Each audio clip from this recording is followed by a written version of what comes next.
All right, I just want to begin by thanking our fans.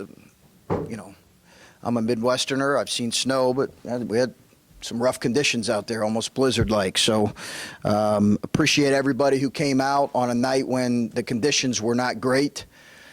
I just told Dan I would love to, you know, give me your ticket stub if you see me sometime, and I'll buy you a drink. I didn't say a beer. I said a drink. But there you go. Yeah, you guys included. But I'm really talking about our fans. We suddenly have 25 ticket stubs and media credentials coming my way. But we really do. I know our team does too. Really appreciate everybody who came out on a night when I know the roads were not great. As far as the game, listen, credit to a really good Rutgers team. You know, they do not ever quit. That's credit to Steve and the job he does and has done. Really well coached. They fight. They compete. And we knew, like we kept saying that to our guys, hey, the second half is going to be a different half. And it certainly was that. We survived against a really good team. Credit to our captains for kind of leading the way there down the stretch.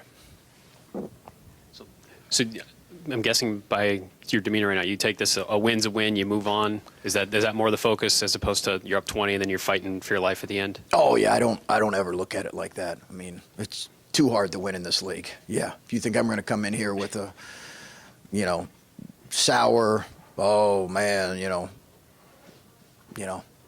Nick Saban might, but I'm not going to.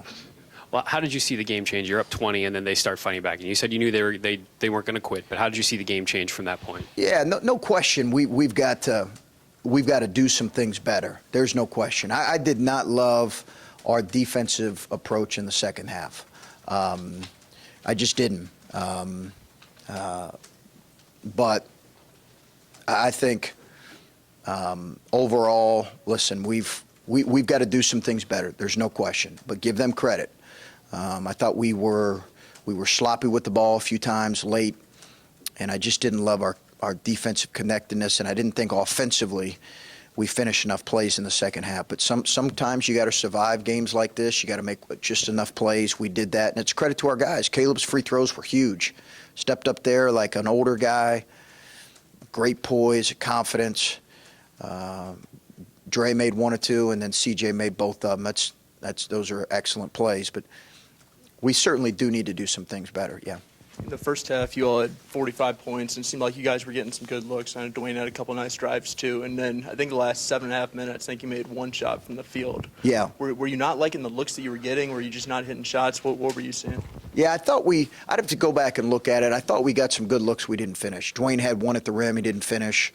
The pace and the speed of the game was different. They started to kind of muck it up a little bit in the way they were playing and force you to kind of shoot it quicker. I thought we got some decent looks that we just didn't make. But I'll have to go back and look. I didn't always love our shots in the second half. I thought we had a stretch in the first half where our second half, where our shot selection was really poor. But outside of that, I thought we got pretty good looks. Chris, what did you think of Dwayne's game? Had a pretty good assist-turnover ratio, and I think for the most part, his shot selection looked improved from what it has been the last few games. Yeah, I thought he did some good things. The key for him, is he's got to continue to compete defensively, and he's got to bring some consistency to his performances. He's a sophomore now. There's a lot to be expected of him. He's got to bring some consistency to what he's doing. What did you think of, I guess, like his patience when he had the ball and the way he was seeing the floor? It looked like he maybe didn't have his eyes on the rim when he had the ball as much as maybe he has in the past. Yeah, I thought his decision-making was much better. I thought, is that what you were asking, Bill? Yeah, I thought he delivered the ball at the right time in gaps when he needed to. 5 assists for him, I think, is a career high. It's got to be. It's got to be. No question. More than half your shots are threes. You had another recent home game where that was close. Yeah. Are you okay with that ratio? No, a few too many. Yeah, a few too many. Yeah, few settling a little bit too much. in certain situations. Yes. You get into situations where you need a basket to either hold somebody off or come back. It seems like it's rarely Kaleb in the post, and I understand the difficulty of getting it to Kaleb in the post and getting him the freedom to get it. But is that a focus to try that, or is We did it. Okay. Yeah, we did it on the left block last 3 minutes, maybe, I think. It was 3 minutes on the clock. And we really needed a bucket at that point. And he delivered. I think it was over his left shoulder, jump hook. I was thinking of the possession where he ends up with CJ on a baseline, and it's Yeah, kind of a we were prayer. trying to get it to him in that situation, I believe. Yeah. Actually, that was a different action, but yeah, he's always going to be a big part of what we do. Now, there's going to be some teams that are going to trap on every catch. They didn't.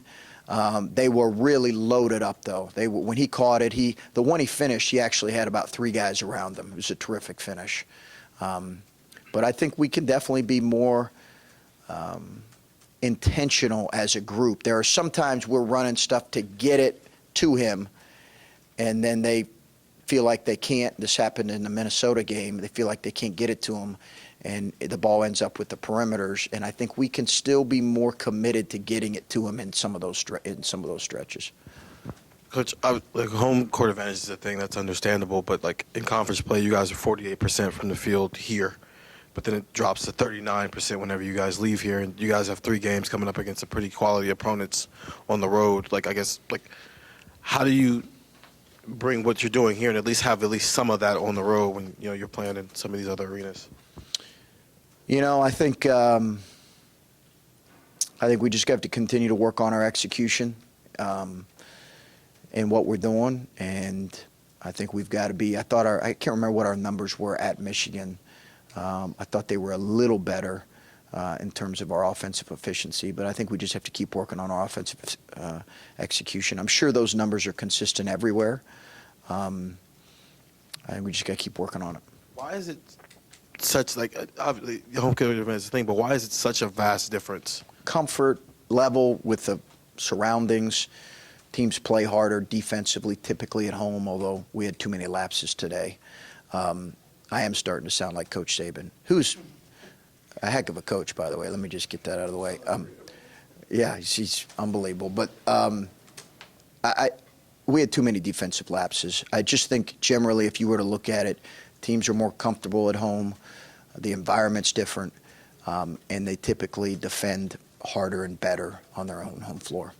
Coach, I'm interested to hear your thoughts on how you thought your team handled the full court press tonight. Rutgers rolled it out at a few different points. Yeah, just okay. I thought we were just okay with it. We got to be better with it. And then Justin Ahrens had 3 for 4 shooting from downtown in the first half, and then didn't have an attempt in the second. Well, what did he bring to the offense in the first, and then why wasn't he leaned on as much in the second? He wasn't defending very well in the second, so he didn't play a whole lot. But I thought he was great. In the first half, guys found him in open looks. That happens. He had really open looks. I thought his stretch there in his late 3 was critical. He's shooting the ball with such great confidence right now. I love how he's shooting the ball. I love the confidence Justin's shooting with right now. Regardless of if it goes in or not, I just love the confidence he's shooting the ball with. And guys are looking for him. But, he didn't play as many minutes in the second half. Bruce had mentioned that going to Kaleb in the post is like a go-to. If you need a bucket, that's where you're going to go. But you guys seem to have so much better floor spacing when he's knocking down shots on the outside. Yeah, we do. As you go through this next month, and every game is just so important. How are you balancing that, and how hard is it to balance that, knowing that you need him on the block, but you also get better spacing and you kind of get better output from guys like Dwayne who drives to the rim? Yeah, it opens the basket. It really does open the floor and open the basket. I just think the diversity in his game is got to continue. Like when we're offensively our best, it's typically because he has his game is really diversified. And we're going to play teams that are just going to continue to not let him catch it or commit to the ball right when he catches it. So he's got to make the right play in those situations. And then we also have to move him around in different spots. But you're right. I think And he understands it. When he can stretch the defense, it allows us to post other guys, and it allows us to drive to the basket. It really does. Do you, when you're up 20 in a game like this, Were we ever up 20?